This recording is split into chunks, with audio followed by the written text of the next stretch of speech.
Hello students, good morning. जैसा कि हमारा पाठ चल रहा है Mughal court reconstructing history through the chronicles, reconstructing history through the chronicles यानी इतिवृत्तों द्वारा इतिहास का पुनर्निर्माण। और हम मुगल डायनेस्टी का अध्ययन पूरी तरह से कर चुके हैं। आपने भी 2 दिन में पाठ को काफ़ी हद तक रिवाइज कर लिया होगा। आइए थोड़ा थोड़ा एक बार फिर से देख लेते हैं।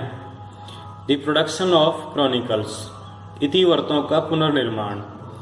Distinctive feature of Mughal chronicles,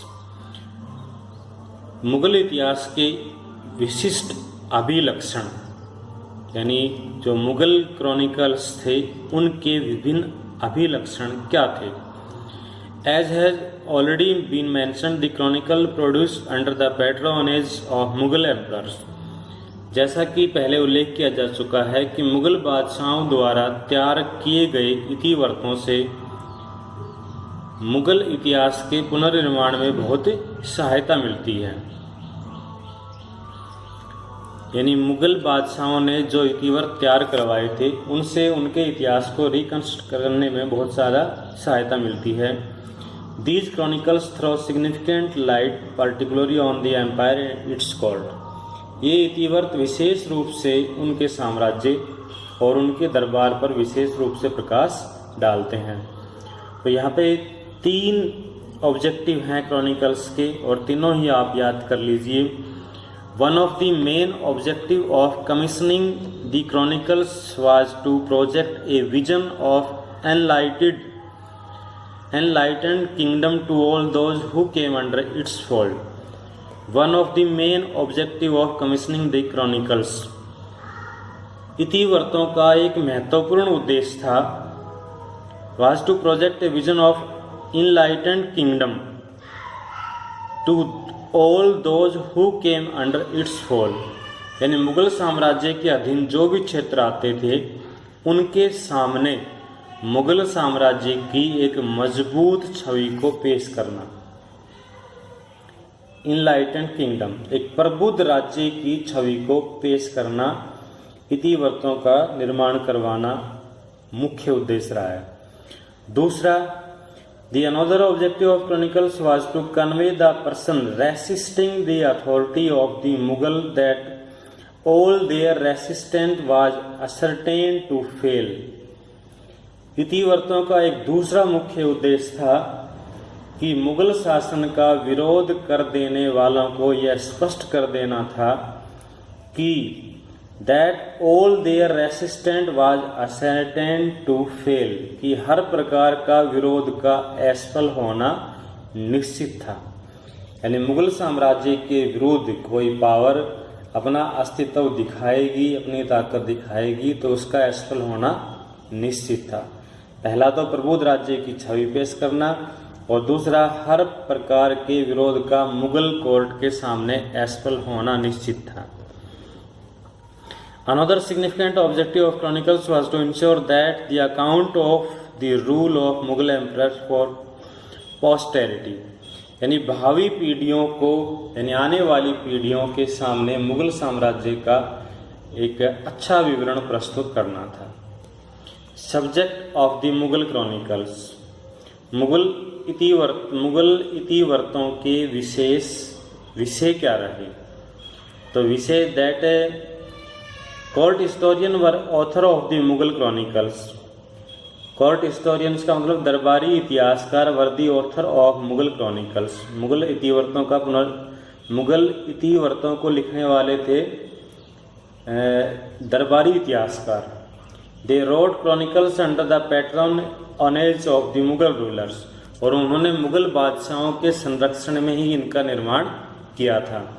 So it was natural that all events centered on the ruler, इसलिए सभी जो घटनाएं केंद्रित होती थी वो शासक पर ही केंद्रित होती थी या फिर his family, the court and the nobles, या उसका दरबार या उसका परिवार या शासक या उसके अंतर्गत आने वाले अभिजात वर्ग के लोग थे। Wars and administrative arrangements become central subject of their writing. और युद्ध और प्रशासनिक व्यवस्थाएं उनके द्वारा लिखे जाने वाले इतिहास के केंद्रीय विषय रहे हैं। द टाइटल लाइक अकबरनामा, शाहजहांनामा, आलमगीरनामा किसका वर्णन करते हैं? अकबरनामा वर्णन करता है, डिस्क्राइब करता है अकबर का। शाहजहांनामा शाहजहां से रिलेटेड है। और आलमगीरनामा, आलमगीर को एक टाइटल मिला हुआ था आलमगीर, औरंगजेब को एक टाइटल मिला हुआ था आलमगीर, तो आलमगीरनामा इज इंडिकेट टू औरंगजेब। और जितने भी क्रॉनिकल्स लिखे गए हैं उनकी मोस्टली जो लैंग्वेज रही है वो रही है पर्शियन लैंग्वेज। भाई इतना याद रखें, इसमें ज़्यादा याद रखने की ज़रूरत नहीं है कि Persian was the most favourable language of chronicles, क्योंकि सभी मुगल बादशाहों ने पर्शियन लैंग्वेज को ऑफिशियल लैंग्वेज घोषित करने का बहुत ज़्यादा प्रयास किया था। तो Persian language is the most favourable language in Mughal court. उसके बाद हम जो टॉपिक ले रहे हैं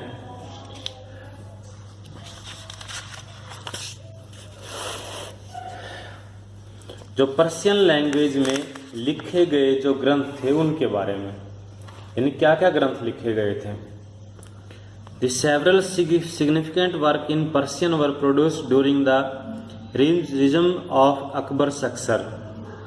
अकबर के उत्तराधिकारियों ने, अकबर ने तो पर्शियन लैंग्वेज को विशेष रूप से महत्व दिया ही था, उसके आने वाले उत्तराधिकारियों ने भी पर्शियन लैंग्वेज को विशेष महत्व दिया है। जैसे Akbar successor Jahangir was a great scholar of Persian language.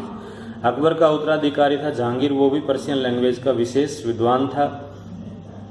He himself started writing his autobiography Tuzuk Jahangiri, Tuzuk Jahangiri which was completed by Mohammad Hadi. हालांकि उसको मोहम्मद हादी द्वारा पूरा किया गया था, लेकिन ये भी पर्शियन लैंग्वेज में ही थी। Dara Shikoh the eldest son of Shahjahan wrote important book in Persian on Sufi philosophy and Muslim saints and translated several Upanishad, Bhagavad Gita and Yog Vasisht into Persian। जो शाहजहां का ज्येष्ठ पुत्र था दारा शिकोह ने फारसी भाषा में सूफी दर्शन और मुस्लिम संतों के जीवन पर भी महत्वपूर्ण ग्रंथ लिखे थे। और his most significant work on Majma al Bahrain, और उसका महत्वपूर्ण ग्रंथ था मज्म अल बहरीन दारा शिकोह का। Aurangzeb daughters Zeb un Nisa produced a diwan in the Persian entitled Diwan e Makhfi. और औरंगजेब की पुत्री थी जैबुन निसा ने भी फारसी में दीवान ए मखकी नामक एक दीवान की रचना की है। Gulbadan Begum sister of Mughal emperor Humayun, Humayun की बहन गुलबदन बेगम ने भी हुमायूंनामा जो है वो किस में लिखा है? पर्शियन लैंग्वेज में लिखा है। अबुल फजल जिसने अकबरनामा और आईन अकबरी की रचना की है वो भी पर्शियन लैंग्वेज में है। निजामुद्दीन अहमद तबकात ए अकबरी ये भी पर्शियन लैंग्वेज में है। मुतमिद खान इकबालनामा ए जहांगीरी ये भी पर्शियन लैंग्वेज में है। और the renowned historical work in Persian written during this period, यानी इस काल के जो मोस्ट ऐतिहासिक ग्रंथ हैं वो पर्शियन लैंग्वेज में लिखे गए हैं। अगला टॉपिक जो है वो है process of making of manuscripts, पांडुलिपियों की रचना। तो पहले तो ये क्लियर कर लें कि पांडुलिपि होती क्या है। फर्स्ट लाइन में ही इसका आंसर है the hand written subject matter of a text, किसी ग्रंथ की हाथ से लिखी गई नकल, यानी जो विषय वस्तु होती है। Subject matter of a text और ए बुक, किसी बुक या किसी ग्रंथ की हाथ से लिखी गई विषय वस्तु को क्या कहा जाता है? नॉन एज मैन्युस्क्रिप्ट, पांडुलिपि कहा जाता है। The hand written subject matter of a text, किसी ग्रंथ की हाथ से लिखी गई विषय वस्तु या एक पुस्तक नॉन एज मैन्युस्क्रिप्ट। एक नंबर में क्वेश्चन है ये। In the Mughal India all books were manuscripts, Mughal कालीन भारत में सभी पुस्तकों की पांडुलिपियां थी। दे वर हैंड रिटन और हाथ से लिखी गई थी। The Mughal emperors had established an imperial kitabkhana. Mughal सम्राटों द्वारा एक शाही किताबखाने की स्थापना की गई थी। Thou in the present context meaning of Kitab Khana में टेकन एज लाइब्रेरी, और इसे एक शाही किताबखाने की स्थापना की गई थी जिसके अंदर पांडुलिपियां रखी जाती थी। इसमें इतना ही याद रखें। उसके बाद इसमें जो अगला जो पहरा है कि प्रोसेस ऑफ मैन्युस्क्रिप्ट, कि मैन्युस्क्रिप्ट का मैन्युस्क्रिप्ट को लिखने का जो प्रोसेस था वो क्या था। The creation of manuscript was not the job a single individual. पांडुलिपि की रचना करना किसी एक व्यक्ति का कार्य नहीं था।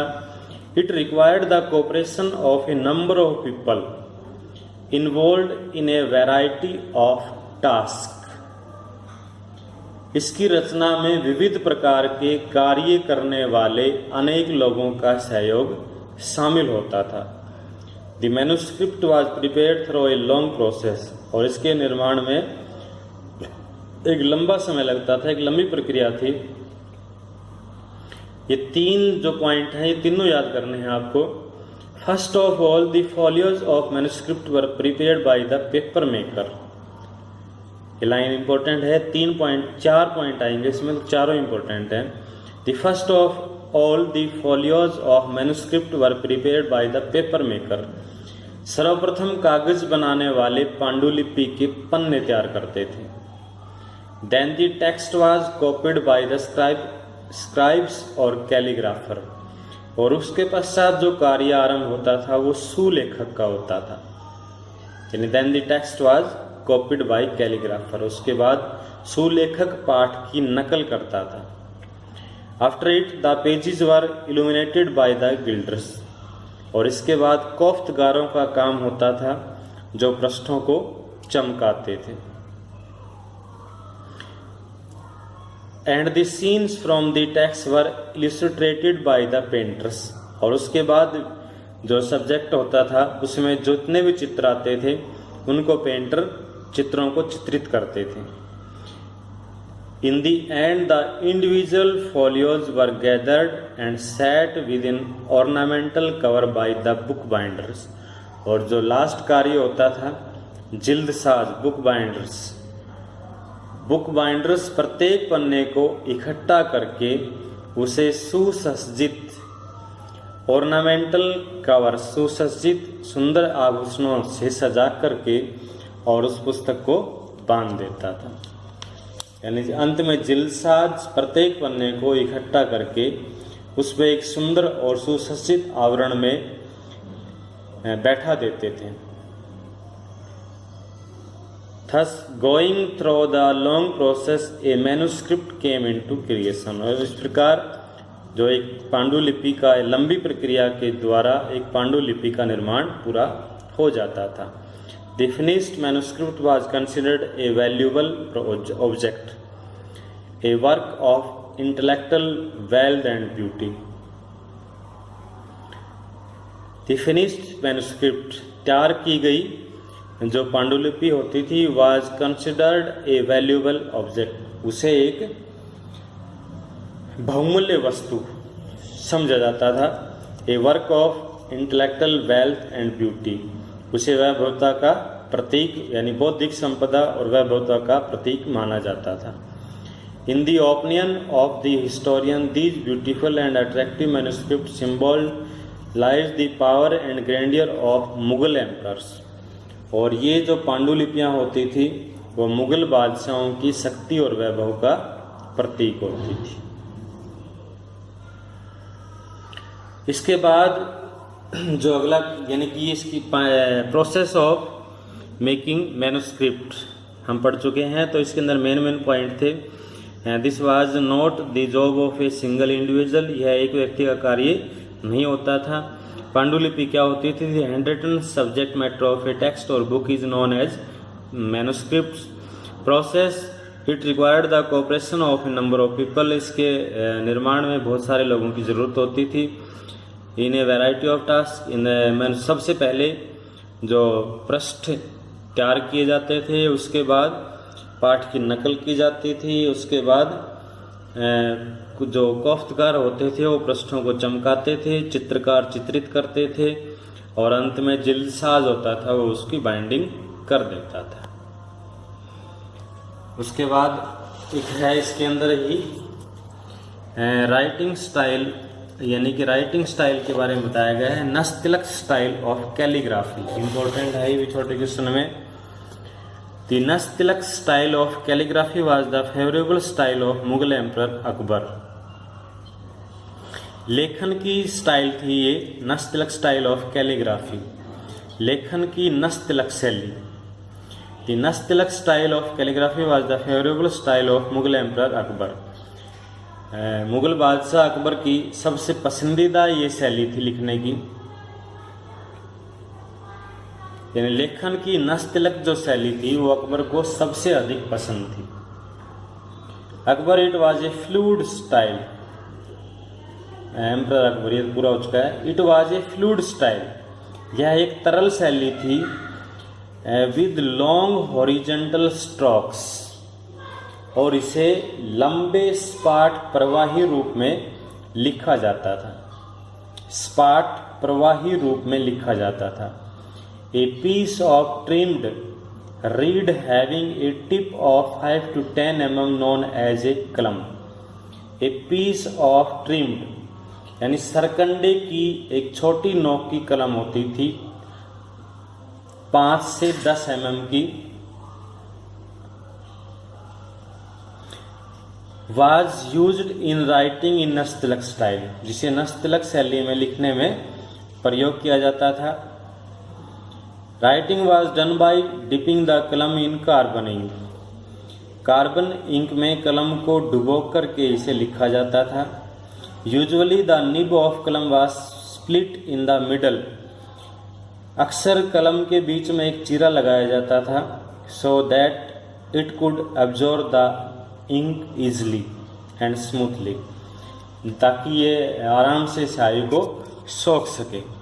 Mohammad Hussain of Kashmir enjoyed a significant place among the calligrapher at Akbar court. Mohammad Hussain जो अकबर के दरबार के सबसे प्रसिद्ध सुलेखकों में से एक महत्वपूर्ण था, कश्मीर का था। He was one of the finest calligrapher of his court, उसके दरबार का एक प्रसिद्ध नस्तलिक शैली वाला राइटर था। His letters had a perfectly